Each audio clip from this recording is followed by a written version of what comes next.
It's very rare that I disagree with Styx Hexenhammer, but this is one of those occasions. So there is a post on 4chan which says, supposedly the golden age of indie games.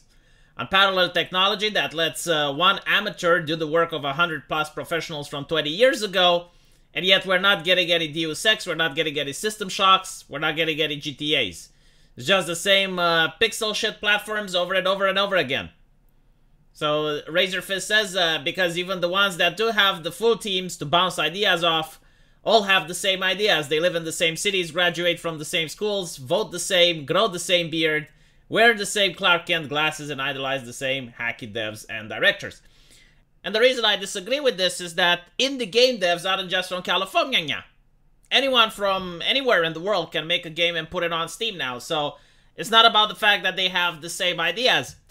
The reason I'm making this video is not just to disagree with Styx Hexenhammer, but it's also to give you some informative reason as to why you do not get System Shocks and GTAs. Since I'm making my own game right now, I can tell you a little bit from behind the scenes. First of all, making a video game is excruciatingly expensive. Like, even if you want a visual novel, it may cost you up to $20,000.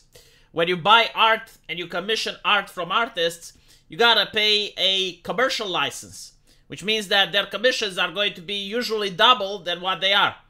And when you need a lot of art, and take into account that everything you see in a video game has to be drawn by someone, whether it's the UI, whether it is the option menu, whether it is the inventory, every single item, every single character, every single interaction has to be drawn, the price rises considerably. And then you have to take into account that you have coders, you got the developer, the story writer, people that you may have to pay, and the costs go up and up and up.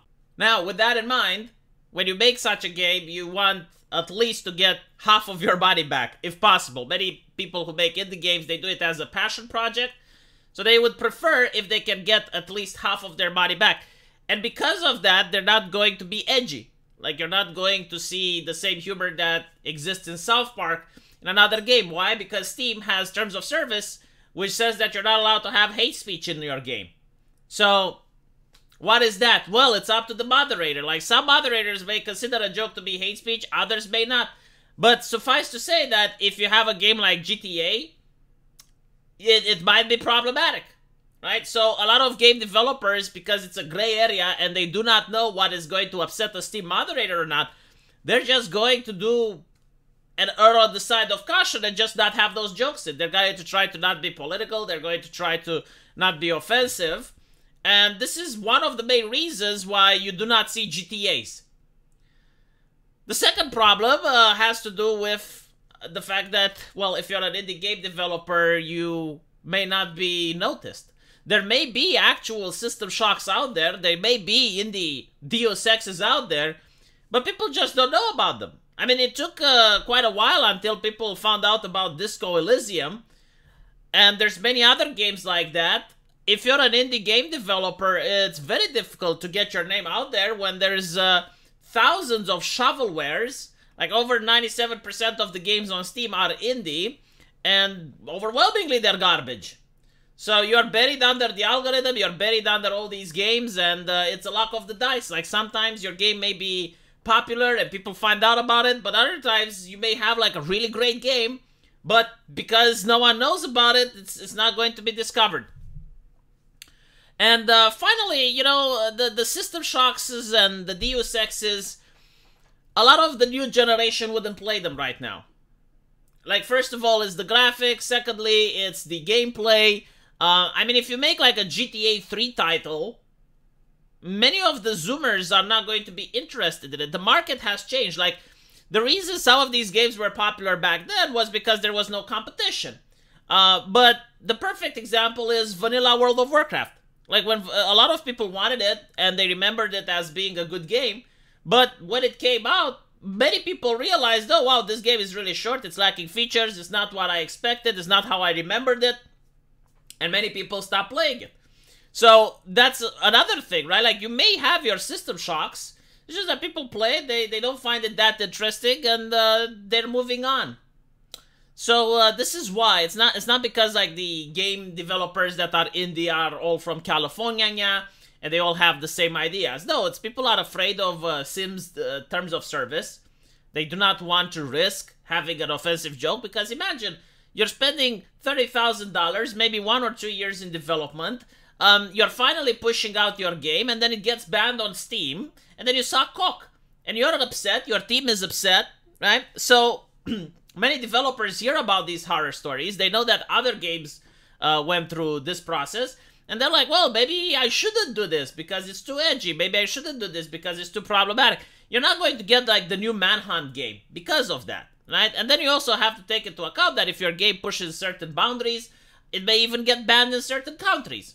So your game may actually get banned in Saudi Arabia. It may get banned in other nations that do not allow certain depictions. So again, like, developers have to take this into account, and it's not about like politics or anything like that. It's just like pure business, pure financial interest. Most people aren't that rich to be able to throw away $30,000. So yes, the Steam TOS is one. The fact that it's very hard to be discovered is the second, and the fact that, believe it or not, the new generation is not interested in Deus Exes and System Shocks. They're just interested in other games. But that doesn't mean we don't get interesting new titles that aren't from major publishers. Like, for example, Hades was a really good game. Binding of Isaac, River City Girls. Well, actually, I don't know if that counts or not, because Way Forward, I mean, is it a big publisher or not? Depends. But the point is, like, there are some indie games that are coming out, but yeah, they can't really compete with a AAA title.